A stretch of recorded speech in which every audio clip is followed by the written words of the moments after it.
السلام کو وہی پیش کی۔ فرمایا ہے موسیٰ فلاں قبیلہ ہے، فلاں جگہ ہے، وہاں پہ ایک شخص مرا ہوا ہے، اس کو اٹھاؤ، اٹھا کر غسل دے کے کفن دو، کفن دے کے جنازہ پڑھو، جنازہ پڑھ کے اس کے کفن سب چیزوں کا انتظام کرو۔ حضرت موسیٰ علیہ نبینا علیہ السلام آپ اللہ کے حکم پر گئے تو دیکھا واقعی ایک شخص میت جو کوڑے کے ڈھیر پہ پڑی ہوئی، اس کو جو پرندے تھے اس کی لاش کو نوچ نوچ کے کھا رہے تھے۔ جب حضرت موسیٰ علیہ السلام نے دیکھا، اللہ کی بارگاہ میں فریاد کیا، اے مولا یہ جس شخص کو قوم نے قبول نہیں کیا، تو نے وقت کے نبی کو بھیج دیا اس کے۔ اللہ نے فرمایا موسیٰ جس کا حکم دیا بھی وہ کام کرو۔ حضرت موسیٰ نے اللہ کے حکم کی بجاوری کی، اس شخص کو اٹھایا، اٹھا کے گھر لے آئے، اس کو غسل دیا، کفن دیا، جنازہ پڑھ، دفن کیا۔ سب چیز کرنے کے بعد حضرت موسیٰ اللہ کی بارگاہ میں پھر فریاد کرتے ہیں، اے اللہ وہ جیسا کیسا تھا، تو نے مجھے حکم دیا، میں نے اٹھایا، غسل دیا، کفن دیا، جنازہ پڑھا، دفنایا، لوگوں کی باتیں سنی کہ وہ سب کچھ تھا، بتا تو صحیح وجہ کیا تھا؟ قوم نے چھوڑ دیا، کوڑے کے ڈھیر پہ ڈال دیا، تو نے وقت کے نبی کو بھیج دیا۔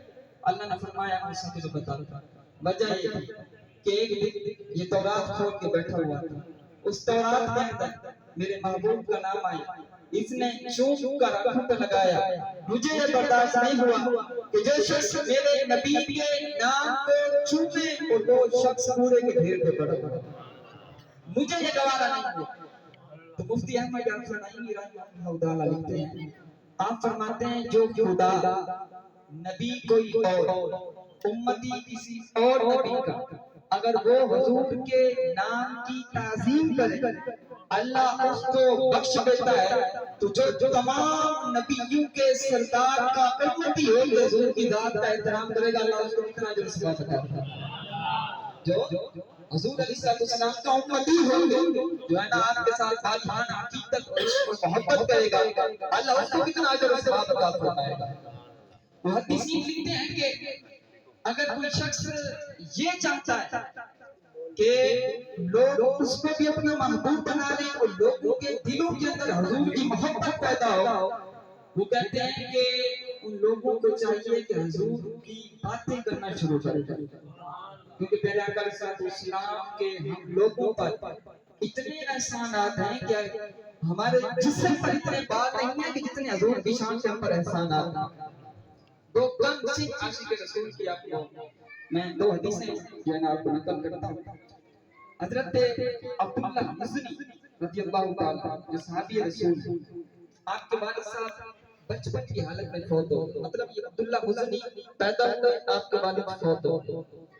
اب ماں نے یہ گوارا نہیں کیا کہ میں کسی اور جگہ پہ جا کے نکاح کروں، کیونکہ ہو سکتا ہے کہ جہاں پہ میں جا کے نکاح کروں تو وہ شوہر اس میرے بچے کی صحیح طریقے سے کفالت اور پرورش نہ کرے۔ اس ماں نے بیٹے کی خاطر قربانی کی کہ جس کے بارے میں اللہ فرماتے ہیں فَلَا تَقُلْ لَهُمَّ أُفٍّ وَلَا تَنْهَرْهُمَا وَقُلْ لَهُمْ قَوْلًا كَرِيمًا۔ جب بچہ تھوڑا سا بڑا ہوا تو اس کا ایک چچا تھا، وہ چچا یہودی تھا، کافر تھا۔ بچہ تھوڑا سا بڑا ہوا تو قرب و جوار کے اندر حضور علیہ السلام رہا کرتے تھے۔ وہ بچہ بچپن کی حالت میں جا کے حضور سے جا کے وہ پیار اور محبت کر کے آیا، یہ کرتا رہا۔ کچھ دنوں کے بعد اس نے اپنی ماں سے آ کے عقیدت کا اظہار کر دیا کہ میں نے کلمہ پڑھا ہے، مسلمان ہو چکا۔ اب ماں کو ڈر لاحق ہوا کہ شوہر بھی نہیں ہے، کفالت جو کہا ہے وہ تو ہے چچا اور وہ ہے یہودی کافر، اگر اس کے چچا کو پتہ چلا تو اس نے مجھے بھی گھر سے نکال دینا، اس کو بھی گھر سے نکال دینا اور ساتھ ہی ہمارے پر ظلم اور جبر کرے گا۔ تو اس کی ماں نے بیٹے کو سمجھایا کہ اپنے چچا سے یہ بات کبھی بھی ظاہر نہیں کرنا۔ بیٹے کا ٹھیک ہے میں ظاہر نہیں کروں۔ بالآخر چلتا رہا، جب حضور علیہ السلام وہاں سے ہجرت کر کے چلے گئے، اب بچے کے دل کے اندر حضور کی محبت بڑھ گئی، عشق بڑھ گیا۔ اب اتنا بڑا آخرکار اس کی ماں کو کہتی ہے ماں اب برداشت نہیں ہوتا، مجھے میرے محبوب کے پاس جانے آنے۔ والدہ نے کہا چچا سے اجازت لینی دے، اس نے کہا میں چچا سے اجازت لیتا ہوں۔ بچے نے جرأت کر کے اپنے چچا کے پاس جب پہنچتا ہے اپنے چچا کو کہا کہ میں نے کلمہ پڑھا ہے اور مسلمان ہو چکا ہوں. جب یہ بات کی تو اس کے چچا کا جو چہرہ تھا وہ سرخ ہو. اس نے کہا کہ آپ کو پتہ ہے آپ کس گھر میں رہتے ہیں؟ میرے گھر میں رہتے ہیں. اس بچے نے کہا مجھے پتہ ہے میں آپ کے گھر میں رہتا ہوں, میں حضور کی عظمت کے لیے آپ کے گھر اپنے گھر کو بھی قربان کرتا ہوں. اس نے کہا گھر سے نکال, گھر سے نکال. بل آخر اس کے چچا نے ساری چیزیں لے لی. اس کو کہا آپ جاؤ. جب پلٹنے لگا تو چچا نے کہا بیٹا ادھر آیا. اس نے کہا یہ جو تم نے کپڑے پہنے ہیں یہ بھی میرے. اس نے کہا یہ کپڑے بھی اتار تو لگا, میں نے مجھے حضور علیہ السلام کے پاس جانے ہیں. اب اس چچا نے اس کے کپڑے بھی اتار. وہ روتا ہوا چھوٹا سا بچہ اپنی ماں کے پاس آیا. ماں سے فریاد کی, اے ماں جب میں پیدا ہوا تھا اس وقت تو نے کپڑے دیے تھے, اس وقت بھی میرا جسم تو نے چھپایا تھا. آج مجھے ستر کی ضرورت ہے, میرے کپڑے کو چھپا دے. اس کی ماں نے دو کپڑے دیے, ایک کپڑا جسم کے اوپر لگایا اور ایک کپڑا ڈھانپ لیا. اب وہ بچہ حضرت عبداللہ مزنی رضی اللہ تعالیٰ عنہ مدینہ منورہ میں حضور کے لیے سفر کر کے جا رہے ہیں. اب رات کا سفر کر رہے ہیں, آپ کے ذہن میں یہ بات ہے کہ میں تو رات کا سفر کر کے جا رہا ہوں, مجھے وہاں پہ کوئی جانتا نہیں ہے, میں رہائش کس کے گھر جا کے کروں گا اور میں حضور کا پتہ کیسے کروں گا حضور رہتے کہاں پہ ہیں؟ نہ میرا کوئی دوست ہے, نہ میرا کوئی رشتہ دار ہے, نہ بھی میرا جاننے والا ہے, میں وہاں پہ کیسے کروں گا؟ بلا جب صبح صادق کے وقت مدینہ منورہ کی حدود کے اندر پہنچتا ہے تو دیکھتے ہیں کہ ایک شخص نے دودھ کا پیالہ اٹھایا ہوا ہے اور جو ہے نا اس کا رنگ حبشی کلر کا تھا. حضرت عبداللہ مسلم نے پوچھا کہ آپ کون ہیں؟ اس نے کہا میں بلال مؤذن رسول ہوں. آپ نے فرمایا کہ آپ کیوں کہاں کھڑے ہوئے ہیں؟ اس نے جواب دیا کہ رسول کریم علیہ السلام نے فرمایا میرا ایک غلام آ رہا ہے, جاؤ مدینے کی حدود پہ جا کے اس کا استقبال کرو. کہ میرا ایک غلام سفر کر کے آ رہا ہے, جاؤ مدینے کی حدود پہ جا کے اس کا استقبال تو کر کے آؤ. حضرت بلال رضی اللہ تعالیٰ عنہ نے آپ کا استقبال, یہ بچپنے کی حالت کے اندر آپ کا استقبال. اور حضرت عبداللہ مزنی رضی اللہ تعالیٰ عنہ اللہ پاک نے آپ کو مقام عطا فرمایا. جب آپ المختصر جب آپ وفات پا گئے تو رسول کریم علیہ السلام نے اپنے مبارک ہاتھوں کے ذریعے سے آپ کو غسل عطا فرمایا. اور شریعت کا اصول اور قاعدہ اور مسئلہ یہی ہے کہ قبر کے اندر اس میت کو اس کے قریبی ورثاء اتاریں گے. اگر وہ نہیں ہے تو اس کو جو اجازت نصیحت ہوگی وہ اتاریں گے. لیکن قربان جائیے حضرت عبداللہ مزنی رضی اللہ تعالیٰ عنہ کی میت پر کہ وہ عظیم صحابی ہیں کہ جس کو حضور علیہ السلام نے اپنے مبارک ہاتھوں سے قبر کے اندر اتارا. اسی طرح ایک اور کم سن بچہ جس کی عمر 4 سال جس کا نام ہے حضرت سیدنا عمیر بن سعد رضی اللہ تعالیٰ عنہ. اس کا چچا تھا جلاس بن سوید, یہ یہودی تھا, کافر تھا. عمیر بن سعد کو جلاس بن سوید اس کی انگلی سے پکڑ کے حضور کی چوکھٹ پہ لے کے جاتے تھے. یہ ان کا ایک طریقہ بنا ہوا تھا. ایک دن اس کا چچا نہیں گیا, جلاس بن سوید نہیں گیا, لیکن عمیر بن سعد چلا گیا. جب گیا تو حضور نے قیامت کا منظر بیان فرمایا. قیامت کا منظر جب بیان فرمایا پھر واپس آئے اور چچا کو کہا یا اے میرے چچا آج آپ تو نہیں آئے لیکن سمعت رسول اللہ صلی اللہ علیہ وسلم یخبرنا عن الساعة کأن رآها. حضور علیہ السلام نے قیامت کا ایسا منظر بیان فرمایا ہے جیسے کہ ہماری آنکھوں کے سامنے وہ نقشہ آ گیا ہو. جب اس چچا نے یہ بات بچے نے تو کہا کہ یہ میرا چچا ہے اور مجھے خود انگلی سے پکڑ کے حضور کے پاس لے کے جایا کرتا تھا. اس بچے نے جب یہ بات کی اس کے چچا نے جملے کہے. اس نے کہا واللہ لو کان محمد صادقا لشر من الحمید. اس نے کہا اے بھتیجے اگر محمد سچے ہیں تو ہم گدھوں سے بھی بدترین ہیں. جب اس بھتیجے نے یہ چچا کے منہ سے یہ لفظ سنے اس کے پاؤں سے زمین نکلتے. اس نے کہا چچا تو وہی تھا جو مجھے انگلی سے پکڑ کے حضور کی چوکھٹ پہ لے کے جایا کرتا تھا. اب میرے دل کے اندر عشق مصطفیٰ پیدا ہوا. میں نے تو یہی سوچا کہ تو آج آیا نہیں ہے, حضور نے جو واقعات بیان کیے وہ میں تجھے بیان کروں, لیکن تو نے تو حضور علیہ السلام کے بارے میں گستاخی کر دی. تو نے کہا کہ اگر حضور اس بات کے بارے میں سچے ہیں تو معاذ اللہ ہم بدو تک. تو اس چچا نے جب یہ جملے کہے، اس بچے نے جو جملے کہے وہ سمجھ، اس بچے نے کہا یا امی، اے میرے چچا، لقد کنت الی قلبی، تو وہ واحد شخص ہے کہ جس سے میں والدانہ عقیدت اور محبت کیا کرتا ہوں، وَلَقَدْ صَبَحْتَ الْآنَ أَعْبَدَهُ، لیکن اب سب سے بدترین انسانوں میں سے، سب سے بدترین انسانوں میں سے میرے نزدیک تو شخص ہے۔ اس چھوٹے سے بچے، 4 سال کی عمر کے بچے نے جب یہ بات کی، اس چچا نے پھر کہا کہ آپ ابھی نہ سمجھ بچے ہیں، آپ کو پتہ نہیں۔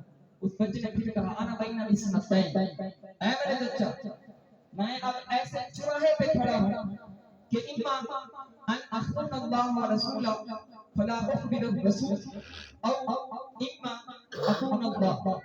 اس نے کہا ہے میرے چچا میرے پاس 2 راستے ہیں، پہلا راستہ یہ ہے یا تو میں جب اللہ اور اس کے رسول کے ساتھ خیانت کروں، حضور کو جو تو نے بات کہی ہے وہ حضور کو نہ بتا، یہ ہوگی خیانت۔ دوسری بات یہ ہے میں جا کے جو تو نے بات کہی ہے وہ حضور کو جا کے بتا دوں۔ اس چچا نے کہا انت طفل بر، تو چھوٹا سا بچہ ہے، نہ سمجھ بچہ ہے، لا تصدق الناس، تیری لوگ بات کی تصدیق بھی نہیں کریں گے، تو ہے چھوٹا سا بچہ، تیری بات کا یقین بھی نہیں کریں گے۔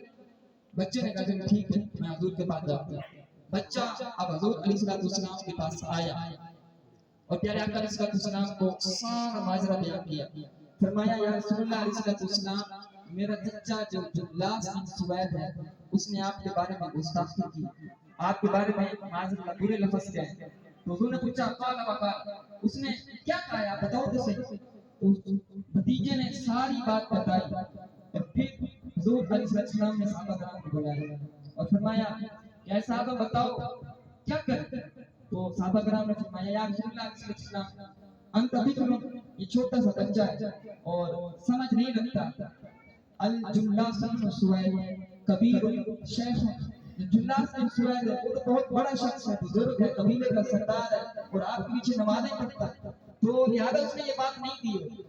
اب غور سے سنیے، اس نے یہ بات نہیں کی ہوگی۔ حضور علیہ السلام نے صحابہ کے مشورے کو قبول فرمایا اور بچے کی بات کو رد کر دیا۔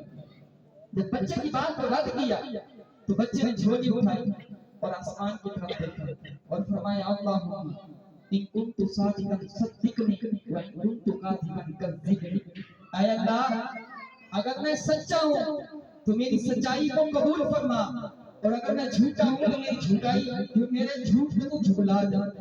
جب اس شخص نے، اس چھوٹے سے بچے نے اللہ کی بارگاہ میں یہ فریاد کی، اللہ نے اس بچے کے ہاتھ جو اٹھے ہوئے تھے ان ہاتھوں کو ابھی بچے نے اپنے چہرے پہ نہیں پھیلا تھا، اللہ نے جبرائیل کو بھیجا اور فرمایا جبرائیل جاؤ میرے محبوب کو کہہ دو یحلفون باللہ ما قالوا ولقد قالوا کلمۃ الکفر، یہ جو لوگ، یہ جو جلاس بن سوید لوگ کہہ رہے ہیں کہ انہوں نے آپ کے بارے میں باتیں نہیں کی بلکہ انہوں نے آپ کی شان کے اندر گستاخی کی ہے۔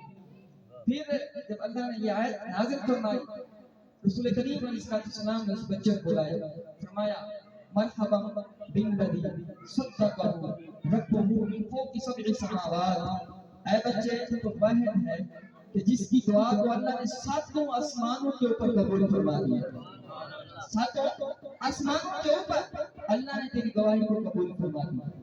یہ حضور علیہ السلام سے چھوٹے بچوں کا عشق اور محبت ہے، اور یہ چھوٹے بچوں میں عشق اور محبت کب پیدا ہوگا؟ یہ اس وقت پیدا ہوگا جب شام کو ہم اپنے بچوں کو حضور کے عشق اور حضور کی میٹھی میٹھی باتیں بتائیں گے، پیارے آقا علیہ السلام کے حسن کے بارے میں باتیں بتائیں گے، پیارے آقا علیہ السلام کے چہرے کے بارے میں باتیں بتائیں گے، حضور کے بول چال، اٹھنے بیٹھنے، حضور کے لباس، حضور کی زلفوں کے بارے میں باتیں بتائیں گے شام کو، تو پھر پیارے آقا علیہ السلام کا لوگوں کے اندر، بچوں کے اندر عشق اور محبت پیدا ہوگا۔ جیسے کہ حضرت سیدنا عامر انصاری رضی اللہ تعالیٰ، آپ حضور علیہ السلام گزر رہے تھے تو آپ اپنے گھر کے اندر اپنے بچوں کو، بھائیوں کو، بہنوں کو، سب کو جمع کر کے حضور کا میلاد منا رہے تھے۔ تو حضور علیہ السلام نے حضرت ابو دردہ کو بلایا، فرمایا اے ابو دردہ جاؤ ان سے پوچھ کے یہ کیوں بیٹھے ہیں؟ عامر انصاری نے بتایا میں یہاں پہ اس لیے بیٹھا ہوا ہوں کہ اللہ رب العزت نے جو حضور کو بھیجا ہے، میں اپنی رشتہ داروں کو، دوستوں کو، بیٹوں کو، اولاد کو یہ بتا رہا ہوں کہ حضور کے حسن و جمالات کے بارے میں۔ حضور علیہ السلام نے ارشاد فرمایا، اے عامر بن انصاری استغفروا الملائکہ، یہ جو تو فعل کر رہا ہے اللہ کے فرشتے تیرے اوپر استغفار کر رہے ہیں۔ اور فرمایا، اے عامر انصاری، جو شخص تیری طرح یہ فعل کرے گا اللہ اس کے لیے اپنی رحمت کے دروازوں کو کھول دے گا۔ اللہ تعالیٰ ہم سب کو حضور علیہ السلام کے ساتھ عشق محبت کرنے کی توفیق عطا فرمائے۔ وما ماشاءاللہ کہ ہم مبلغ دعوت اسلامی عزیزہ حضرت علامہ مولانا محمد عرفان